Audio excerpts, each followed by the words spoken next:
You are listening to the Education Instigator podcast with Danae and Jay.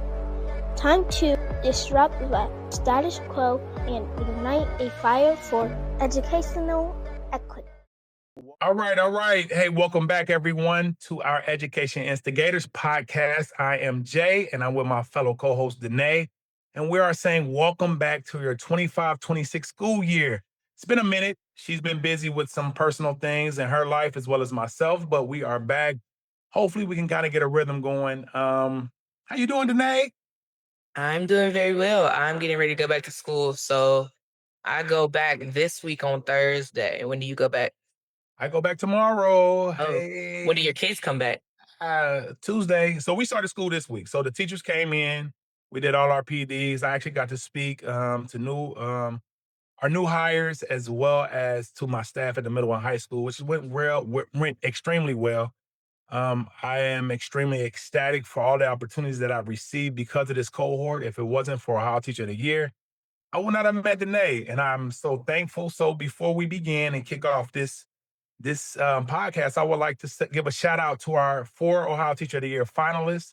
I know Christopher Mansour. I apologize if I mispronounced your name. He's a fellow science teacher, so of course I'm extremely ecstatic for him. We have Chad Thatcher, LaShawn Collins. Is it LaShawn? LaShawn Ship Collins. Yep. And of course, my favorite is going to be Rhonda Nisbet coming out of District 3. Let's go, Rhonda. So this is really cool because this time last year, Jay and I were in the exact same place that these 4 finalists are in, which is we had just completed our finalist interviews, which is extremely nerve-wracking.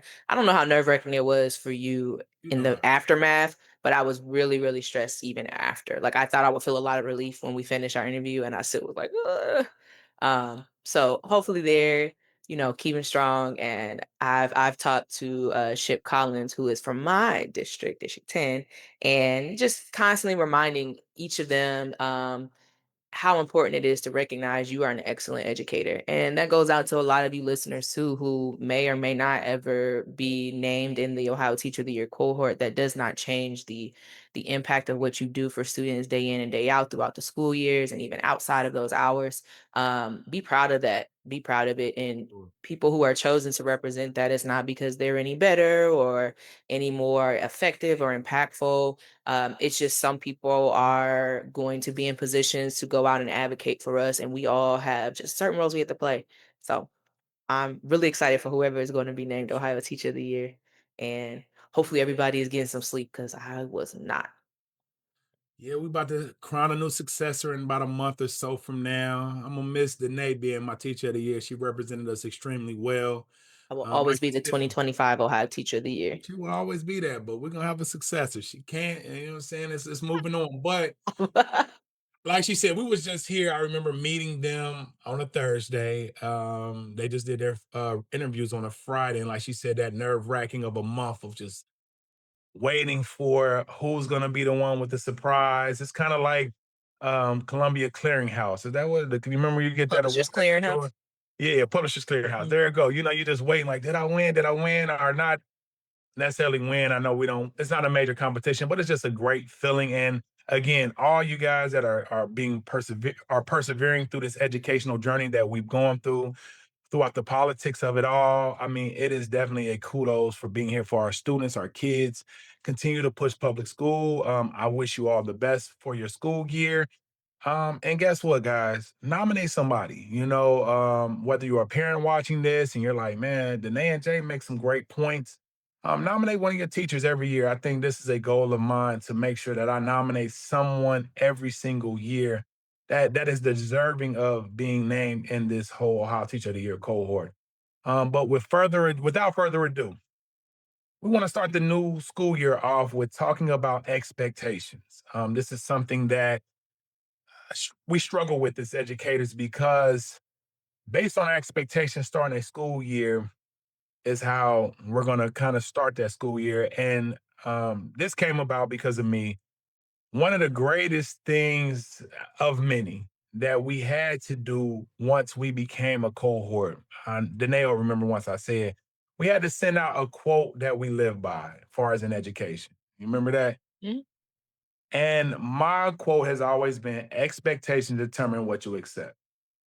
And I really believe this wholeheartedly. It doesn't matter if you teach the top of the top, the low of the lows. If your expectation is to move them all, guess what? You're going to do your best to move them all. If your expectation comes into the classroom where it's like, well, I got Danae Pinckney in my class. She has never done well. She's not going to do well for me.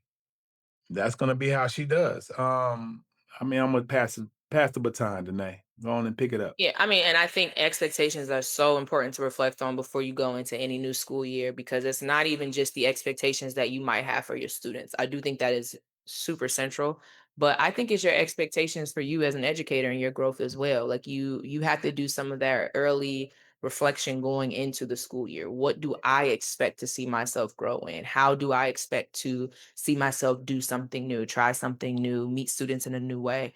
And that is absolutely so imperative to you also modeling that to your students. So when you have this mindset that you are going to be growing in some way, it's easier to see that you can do that for students too. And then you can share it with your students if you want to. Like, hey, my plan this year is to XYZ.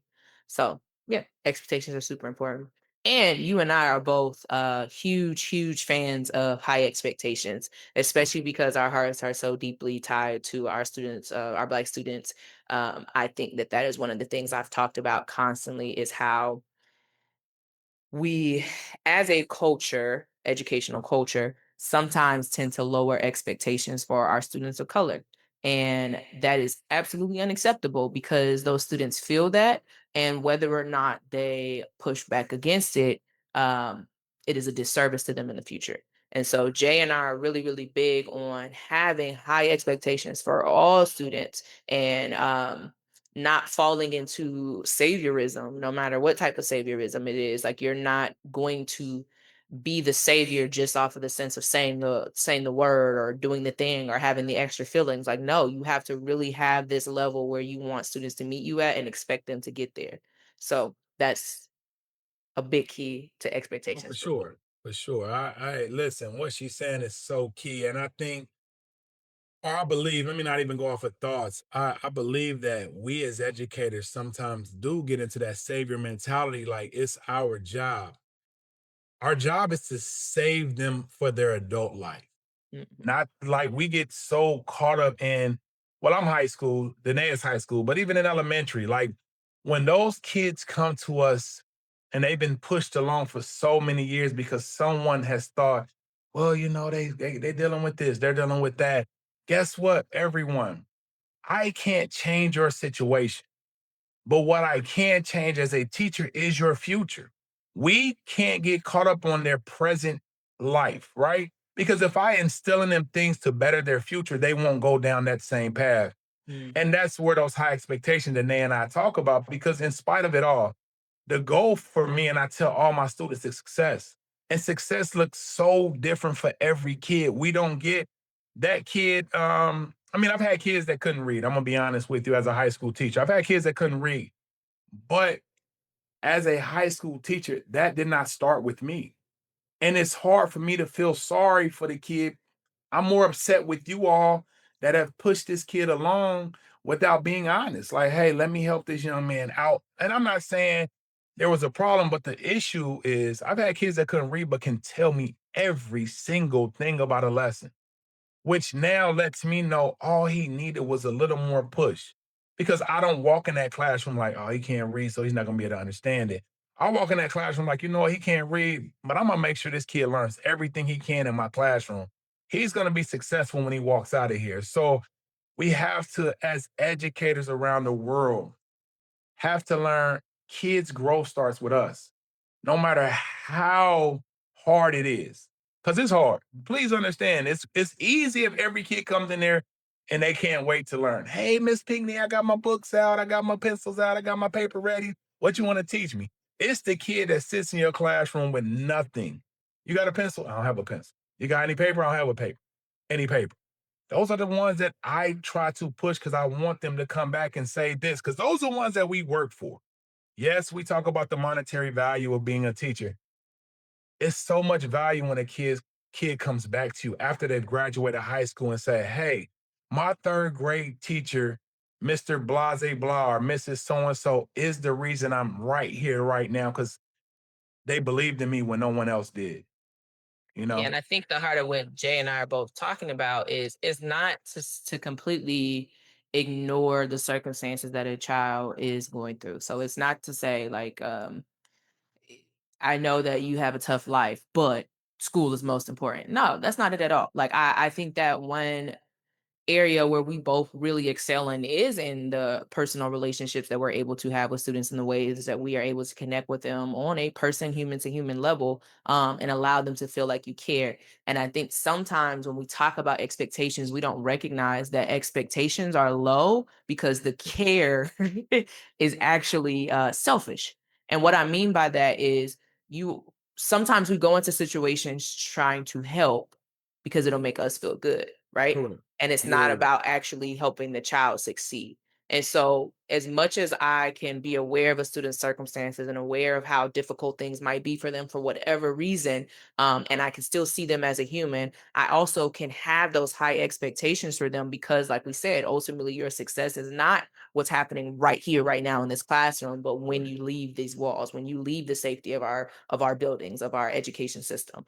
And that is one of the big pieces that I tell my kids. I have them 11th and 12th grade, and I tell them at this point, a lot of the stereotypical academic knowledge that we want you to have, you either got it or you don't. correct. Like you don't. 11th and 12th grade, it is what it is. What I need you to get in this moment is not necessarily the plot of Beowulf, or not necessarily the three types of Iron Man and where you can see them. I need you to have life skills. I need you to be successful at the next level. I need you to grow in empathy. I need you to grow in critical thinking. The things that not necessarily are going to show up on every test.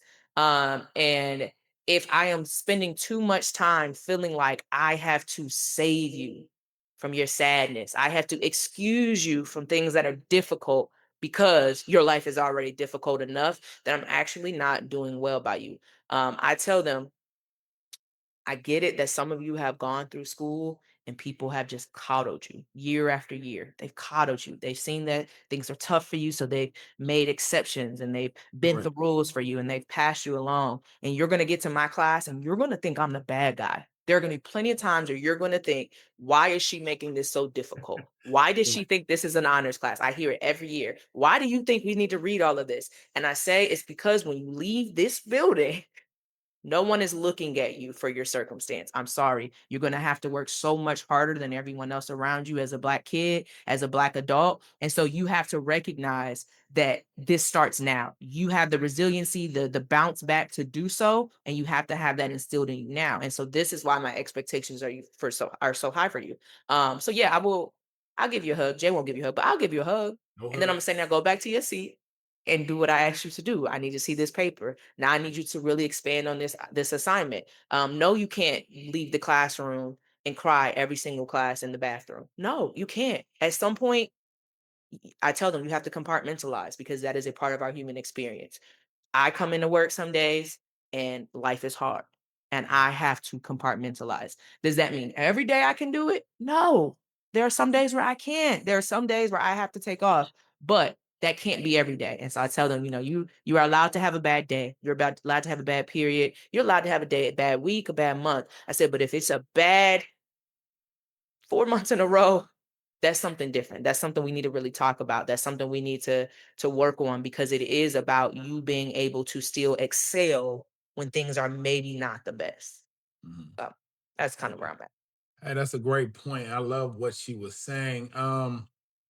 One of my quotes that I've been going by is when your expectations are low, you teach low. That's Ken Williams. It's a book, Ruthless Equity.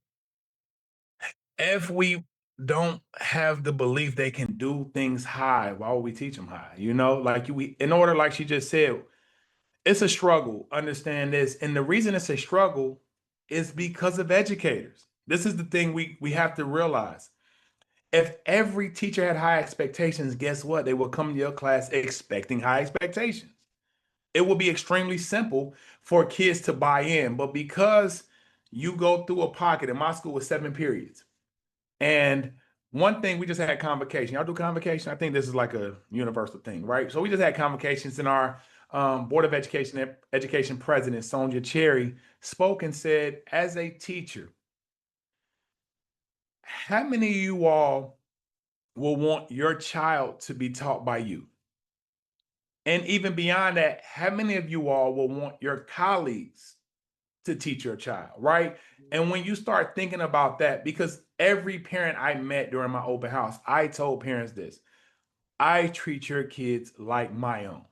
My expectations for my own kids are high, so I'll be a fool to lower them for yours. That's unfair. You know, so how I push your kids is the same way I push mine, to the point where I have to tell my kids that out of the blue, like, hey, listen, I am so proud of you. Because I'm so hard on them, I get on them about everything and forget sometimes I gotta praise the good. You know, I literally just had a conversation with my daughter, like, listen, this is your senior year of high school and you've done your dang thing. I've given you a hard time because there's things that you've lacked that I wish you would have done. But overall, I mean, you're 4.0 student. You're doing everything you can. It's those small things that get on my nerve.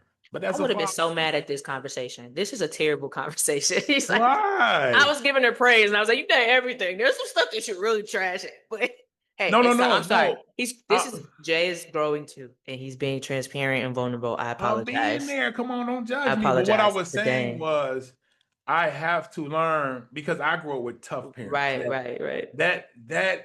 That positive nugget very seldom happened. It was always what I was doing wrong.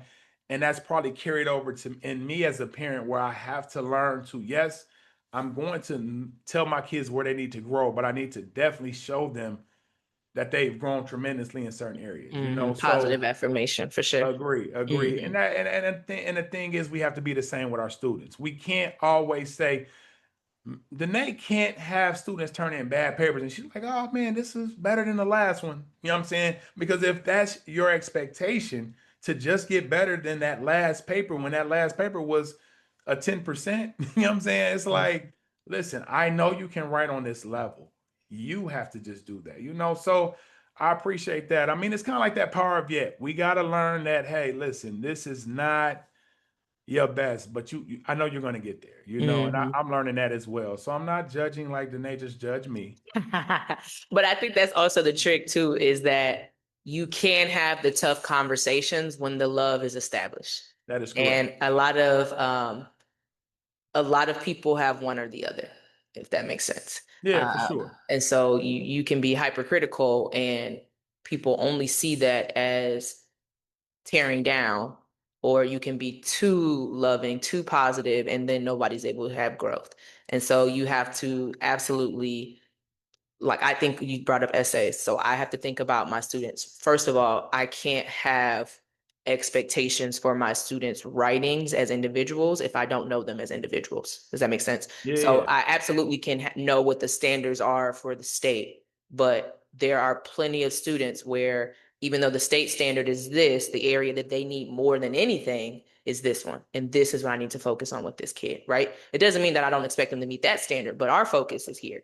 And so I can't talk to that kid about meeting that expectation until I've known where that kid wants to grow or where I've seen that kid needs to grow. And all of that is built through relationships. So we can't go in so tunnel vision to just what the standards are, to just what the curriculum is. We have to understand our kids on an individual basis, build those relationships with them, and then help them grow in the areas they need to, and bring them along in the journey. When we talk about setting expectations for ourselves and having high expectations for our students, we also need to teach our kids to have expectations within the various subject areas that they are in.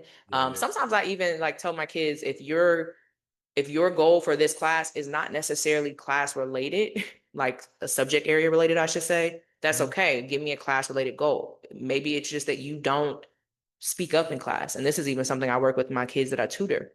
If you have a problem with focusing in class and you zone out, but you also tell me that you never contribute to the classroom environment, then your goal is to contribute. Your goal is to ask questions, and you force yourself to do it. And I tell them all the time, like, even if your question is stupid, ask it. Because what happens when you ask a stupid question is you perk up, like you're back in it. Like you're like, all right, well, Oh, that was wrong. now that was wrong, and I want to Yeah. make sure I get the right one next time.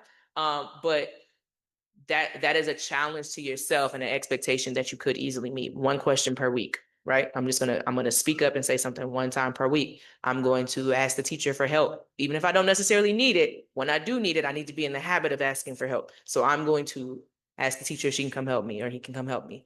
Um, Working with somebody new. A lot of students are afraid to talk to other students. We can blame that on COVID and cell phones, whatever else, but a lot of them don't I'm have those. tired of the COVID excuse. I'm gonna tell you, You said you're over it.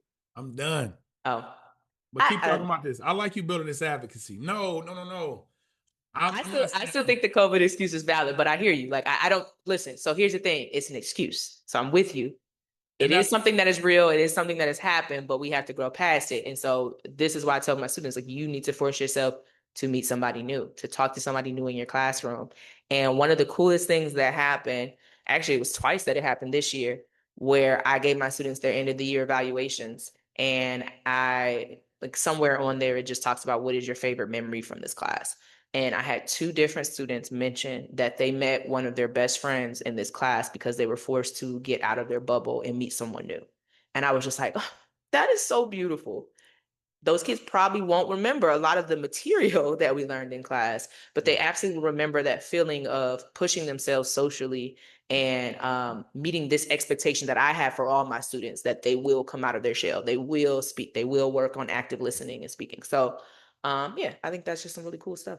Man, I like what you're saying because what you're talking about is building that advocacy within your students. I actually like that. I actually will kind of pick that up and what as you're talking, I'm like, yo, that's an expectation we as teachers have to have too. Oh yeah, Growing. We good have to point. continue to grow, like be able to listen. Like one of the things I know many districts do, they give you PDs, but sometimes it's not what we need. So learn to look for PDs that will work for you. Whether Hmm. some districts will pay, some won't. I mean, and I understand that, but there are free PDs throughout the state. One great PD is in Port Clinton. I hope Joe has it again. Miller, that was a great one that I had gone to. Look that one up. I don't remember. Remember what that one was? I can't remember the time of year. It's Was it February? I mean, I'm just making up months, ain't I? ooh, it was either March or April, I think. Okay, so in that realm, but I'm saying we have to expect more from ourselves. Understand this educational journey that we're on as teachers is constantly changing. Our profession is very dynamic. It is not one that is going to be, unfortunately, static, where I could do the same thing that my teacher in the 90s did. We have to evolve. We're in a new state law where cell phones are unable to be utilized. And I mean, that's a good thing. But at the same time, there are times that I've used it. I'm big on stop motion for my students to actually create little videos for showing me how things move, enzymes. I didn't know I that. do That's that a cool. lot. Is there an Yeah, I app mean, that you I try use? to make science fun. I try to do these things. So it's going to be a tough. Yeah, I'm a good teacher, actually. I mean, He yeah, always. I do. Nah, because people listen. One thing I think we as science teachers, we know we have to engage kids. And one of the struggles is unless that kid already loves science, like Colin, my son, or your son Des, it's a struggle trying to find that buy-in. And I have to always reinvent myself each year, Hmm. and that's an expectation for myself. I I can't rest agree. on my laurels. That's a Sometimes good you have a one. great year and we're like, I'm gonna do this again next year. And Hmm. this group doesn't buy in the same way. Yep. And I'm constantly figuring it out. So yeah, like she said, expectations for us as educators, expectations for our kids. But if you are an administrator on this podcast, please up your expectations too. Because one thing I've learned in education is the trickle down is rough because it always comes down to teachers, right? When it's a bad school district, they talk about teachers. When it's a bad anything happen, what are those teachers doing? Understand leadership are they're the ones hiring us. I want y'all to know that. If there's some Hmm. bad teachers in your district, complain about some of the people hiring them or keeping them in the district. That's a side note. No, and I think that's good for you to take it outside of the teacher and the student expectations and extend it to parents, or sorry, to administration, but I think we'd also extend it to parents. So if we do Yeah, have yeah, parents who are listening to the podcast, I think raising your expectations are great too. And even if it's just communication with your teacher, when we talk about the way that teachers are kind of villainized when it comes to the educational setting, it's easy. We're an easy scapegoat. correct. We're, Yeah, we're yeah. we're the meat of it all. So I get it. But maybe as a parent, you can set this high expectation for yourself and for your student that you promote conversation, communication with teachers. and your child with their teacher, or whatever the case may be. Or maybe it is you taking it to the next level and dipping into advocacy. And if there's something you don't like about the school, whether you think it's the teachers or not, or even if it's the cell phones policy, attend a board meeting, write to your local legislator, or give them a phone call. But all of us working together and having high expectations for this public service, this public good. What I say is this is one of the last great democratic institutions that the majority of us have in our communities is our public education system. Sure. And so when we talk about having high expectations, those high expectations really have to involve all of us, Correct. all of the stakeholders involved in education. Right. So if we are not satisfied with something, it's not enough to look for one single entity to blame. We have to really be willing to go out and do the work to make the changes at the big top. And especially when we talk about Ohio and education right now, that's super important. We got some crazy stuff going on in this state right now. And it's easy again to blame the teachers, but the funding is not there. The teachers are understaffed and the students are And underpaid. The numbers of students in our classrooms are growing year by year. The needs of those students are not being met because funding is being cut to give them the services that they need, the teachers that they need. And so as much as having high expectations in the classroom is important, it's all the stuff that's happening outside of the classroom that is just as important, probably more important. We can do so much more when we have the support that we need. And that's not just to say the monetary support, but it's feeling like the parents are in our corner. It's feeling like the admin is in our corner. And that goes for students and teachers. I think students and teachers are the heart of this whole situation, right? But we need that outside support. So in raising high expectations, that would probably be like my one big call to action that I would have for anyone listening to our podcast, is thinking about how you can raise your expectations for the district that you live in. Yeah. Kids are not in the district. How can you raise your expectations from them? How can you raise the expectations for public education in Ohio? How can you reach out to our local legislators, to our governor, and talk to them about how important it is that these kids are getting what they need? But yeah, I mean, sorry, I went on a tangent, but that was good. that's Hey, really important to me right now. Like, that girl good right there. I like that. That was some good oh information. my gosh. No, for real. I was like, listen, I want y'all to know this. When we do these podcasts, it's very unscripted. We come in with a topic and just let it go as it flow as it does. And for her to bring up issues with parenting, that was one thing. And I think we fail to realize in this grand scheme of things, how many cogs in this wheel there are, right? It's like, if it's all it takes is one crack and our students are really messed up. You know what I'll give an example right now. I live in Dayton. And Danae and I have had this discussion. There is no transportation for high school students in the city of Dayton this year. There is no transportation. Now, there's a lot of different reasons as to why. However, many of these reasons been going on for 30 years, right? So it's like somebody got to be proactive and see these things. But that one cog in this wheel is going to affect a lot of high school students. Me having a high school senior, she should be fine. But again, this, like I told Danae, I said, this affects middle class more than anything else. And we're in the climate we're in, there is an attack on middle class Americans. Whether it's education, Middle class to lower class too. That is so I mean, sorry, I'm not going to interrupt you all the way. No, you good. But like when we talk about the funding issues, the funding deficits that we're looking at, when we look at our lowest income of student populations, they are actually going to be underfunded. And like what I mean is like, not they get 1% of the funding. It's like they are negative percent of the funding that they're going to need. But yeah, when you talk about middle class to lower, it's absolutely devastating what we're doing to our students. And even to your situation about the transportation, when you say an expectation, right? And we have high expectations, one of the high expectations that I would hope we have as schools is that students are there. Yeah. Does that make sense? Yeah, for sure. And so, I think that says a lot. And so this is why I've been empathizing with you so much. It says a lot when we say to kids in high school, where we already see they're exercising their choice of whether or not they want to get out the bed, Sure. we say to Sure. them, figure it out. Yep.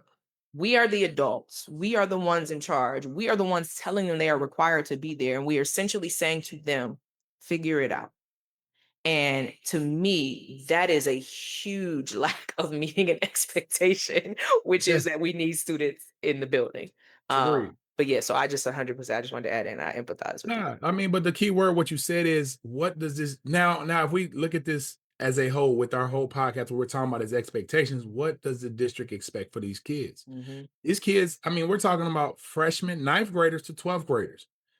Many of them don't have licenses or can't get one. If I'm a freshman, I have no choice. Right. Many of them may be, like she said, lower socioeconomics, things of that nature, where they don't have someone that can back them up. So now they're going to be considered truant because they're going to struggle to find ways to get them to school. Yep. I mean, it's like a constant cycle, and it's an attack on these kids. And I feel so bad because my question was, who thought this was best for kids? Mhm. Again, there's many factors as to why, but we put ourselves in harm's way when we allow these certain factors with the funding and charter schools and privatization of education. All of these are different ways that have been attacked, ways we attack public education. But when are we as a community going to kind of question these things? Like she said, talk to our legislators, talk to our mayoral candidates and things of that nature, which I've done. But we have to all get this buy-in so our kids can see it. Because if I'm a kid and they tell me, hey, there's no busing, and I know I've been depending on busing my entire life, Exactly. what is my thought process as a Right. 14, 15, 16-year-old child? You know, Mhm.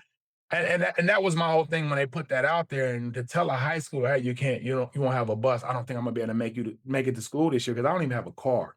Mhm. I can afford to get you an Uber. I can afford any way to get you to school this year. And we got some brilliant kids. And this is where I struggle because I do teach in an urban district where we have kids that I see at the top of the top, but they don't have all of the resources my own kids have. Mhm. And my heart literally cried out for them that in that instance. I mean, I know between my wife and I, we can figure this out. I mean, but I know there's a family of a mother that's doing her best. Yes, she's in a tough situation, and people can say, well, she put herself in that situation. And that can be true, but she was much younger, not as wise, and we've all made mistakes, and I've never been a judgmental person like Danae is, Now I'm just funny. Look. I'm fucking you be coming up with these scenarios, I just be like, "Bruh, like, it's the system." Yeah, I'm joking. I'm joking. She just judged me earlier, so I'm gonna keep that going. But no. I do feel like we are in a great place. I'm so happy to start a new school year. Just being honest, we just have you did your open house yet, or do y'all do yours when you start We school? do ours in the school year, Got you. so yeah, we don't have that. Just to be honest on my part, I don't feel like I'm ready for the new school year, and it's not like I feel unprepared or anything like that. I think maybe the summer has been so busy or something.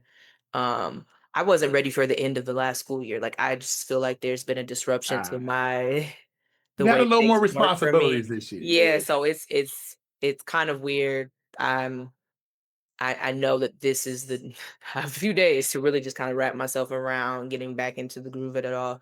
Um, but I am excited, and I absolutely know that this school year is going to be a great one. I have a group of my incoming seniors from my Black Lit class. I when I had them last year, I just kept thinking all the time, like, man, I can't wait to have y'all in Black Lit. Like, this is going to be so fun. They are just um super super studious. They are very I want not community oriented, but that's the best way I can think of it. Like they really talk to each other. They depend on one another. They're fun. They are funny, and so yeah, I'm excited to have them. And then I'm always excited to meet my new juniors, who I would not have any details on them. But what's crazy is this group of seniors that I have now, they were that class. So if you're in the teacher community, we always talk about that class, that group. They were that group. We do. And so when I It's the got one, them, guys. actually when they were sophomores and freshmen, I kind of, would listen to people complaining about them. And I just think like, It might be y'all. It might be y'all. I can't wait to get them. Yeah, it wasn't that I can't wait to get them, but it was just like I think that we're gonna be fine. And then towards the end of that 10th grade year, when I knew I was about to get them the next year, I was in my head like, bro, I'm gonna be really salty if these kids really ain't no joke. And I've been silently judging all these teachers all this time. But I think that's also one of the perks of junior year. There's so much maturity, there's so much growth. And they have been some of my favorites that I've had. So I'm so excited to have that group or my class.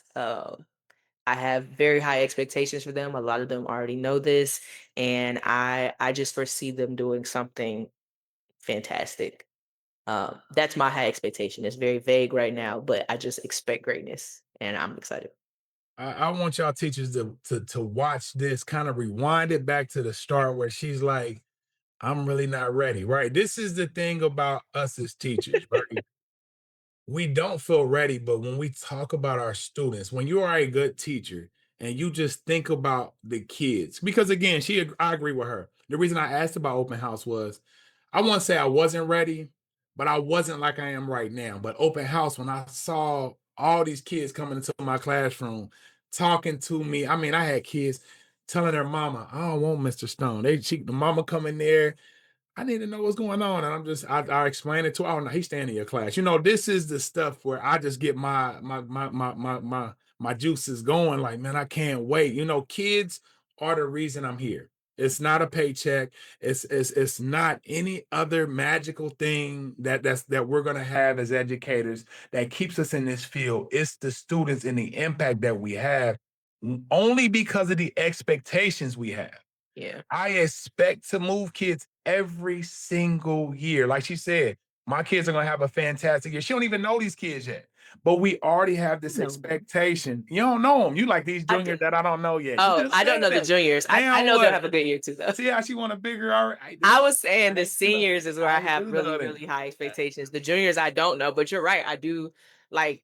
I mean, what You you're said saying, I don't you're know like, them, there's but it's going to be right. fantastic. That's what And you what you said. said is like there's no other magic to it. Like for us, the kids really are the magic. Like when if you talk to a teacher, and I know there's always you'll never meet a person that can't tell you about their favorite teacher and see them when you talk to teachers about their children, it's beautiful. Like when you have teachers that genuinely love what they do. Um I was at Cedar Point Friday and I ran into a few of my students. And it's just like, it's just so exciting. It's like, look Yeah. at my babies out in the wild.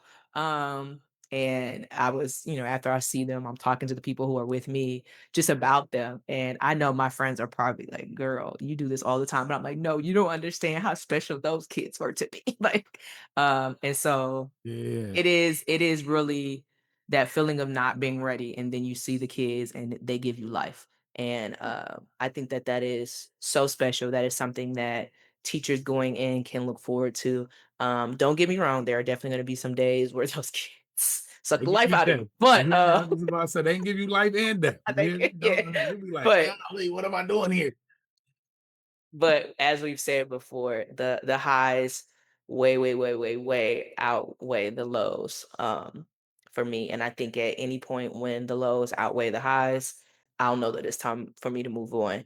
And so that's my expectation for myself is that I want to make sure I constantly love what I'm doing. And I want to make sure that love that I feel for it is something that is very well felt by my students. There's no confusion that I am here for them. I love what I teach and I love them.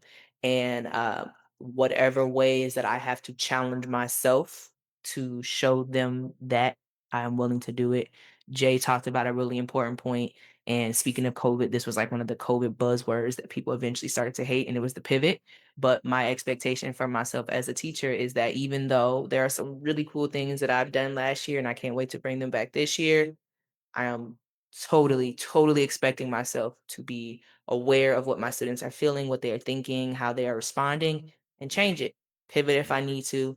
Always be willing again to challenge myself and give my students the best so that we all have great, great experiences.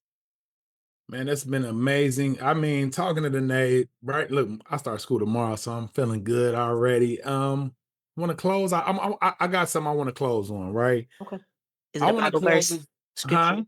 Is it a Bible verse? Is it a No, no, prayer? no, no, no, no, no, no, no. I ain't. Oh, you just got out of church. I ain't gonna do you Yeah. like that. But I want to close on talking about one teacher that we feel, you and I feel, had high expectations for us, and how that Hmm. kind of propelled us to be where we are. And I'll start since I already was thinking about it. I'm gonna start. I had two. I had a high school teacher, Mr. Edward Ward, who, no matter what, this guy did not take anything but our best. And it was the craziest vibe. I mean, I had him in high school, still around right here in Dayton, taught forever, but his expectations were high. I can remember turning in bad work and how he would just hand it back to you like this, and you can't turn this in. Like, it was literally like not even a negotiation. You can't turn this in. Well, hey, this the best. No, you need to go back, redo it. And this is back when you had to write everything by hand, no computers, anything. So we had to outline every chapter in our book. This was for history. We had to outline the chapter. So we had to read the chapter outline, and he told us how the outline should be. And that was very rigid. Like, it was no ifs, ands, or buts. And I can remember so many students disliking this guy. And because of him, I started believing more in myself. Not saying I ever had low self-esteem or anything like that, but I was like, yo, I can always do better. That mental came in. And then when I get to college, I can remember wanting to be a theater major. I don't know if I told you this, Danae. Um, I want to be a theater major. That's what I got to school. And I told this advisor, Wait, academic what grade advisor. was this? This is college. This is college. It's like Shut going up. right in. No, you I'm, haven't told me this. I'm talking to my academic advisor. This is after maybe a month or two. And I'm sitting with her. Her name was Dr. Gwendolyn Brooks. She is passed, but I can remember sitting with her, and she's like, "Why do you want to be a theater major?" And I'm like, "It's easy." And I'm funny. And she's like, "Well, I'm looking at your placement test. I'm looking at your national test scores, but I think you should try something else and just see if it's something else you like." She's like, "What else do you like?" I'm like, "I like science." So she said this. This is my first year of college. She says, "Well, do me a favor. I would like for you to major in biology, minor in theater, and if you don't like it, you can always just change it, right?" Again, I'm a freshman in college. I'm listening to this older lady, not understanding once you get a year of college and you ain't changing nothing, first of all. But it was great for her to even see that, right? Like, some teachers just, or some advisors or whatever, might just would have let me just do theater and be fine with it. But she saw more in me than I saw because I just didn't want the challenge, just being honest. It was so those are my two, Mr. Edward Ward. You're out there, hey man, and Dr. Gwendolyn Brooks. I appreciate you guys pushing me to be a better me. And that's why I'm here now. How about you? Amen. Hey, I'm out here. Come on, I'm doing my I thing. have too many. I'll try to be fast. Okay. Dang, you got good schools then. You feel me? Now look, I I'm just a lovable person. My teacher, nah, you a girl. Boys, they don't like us like that. You hear me? it's me. It's me. Can it be Who's me? the most written up students in America? All right. We've already Yeah. had this conversation. So Remember, I let's know. not Get do these teachers this. out. Let's not Get do to these this. Okay. teachers. So my very first teacher, Barbara Brooks, she was my kindergarten teacher. What she showed me was structure and discipline that clearly exuded love. This woman was very meticulous. Like, she reminds you like your old school grandma, where it wasn't cuddles and hugs and sweetness, but you knew she loved you, and she was so on par to everything. So I think that that was a big role in me seeing myself as a Black woman educator. The fact that my very first teacher was that. Awesome. And then third grade teacher, her name was Miss Davis. I can't think of her first name, but shout out to her. Both of them were at Bowley Elementary in Fort Bragg, North Carolina. Miss Davis was fun.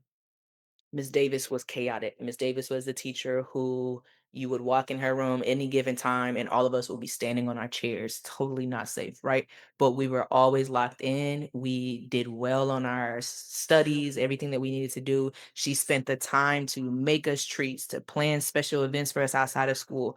Like, she just really showed the fun that could be in a classroom. And then let's see. Fifth grade, I went to Arden Elementary in South Carolina, Columbia, South Carolina. That was the first school that I was at where everybody was Black. So from the top down, everybody, our principals, gifted teachers, everybody was Black.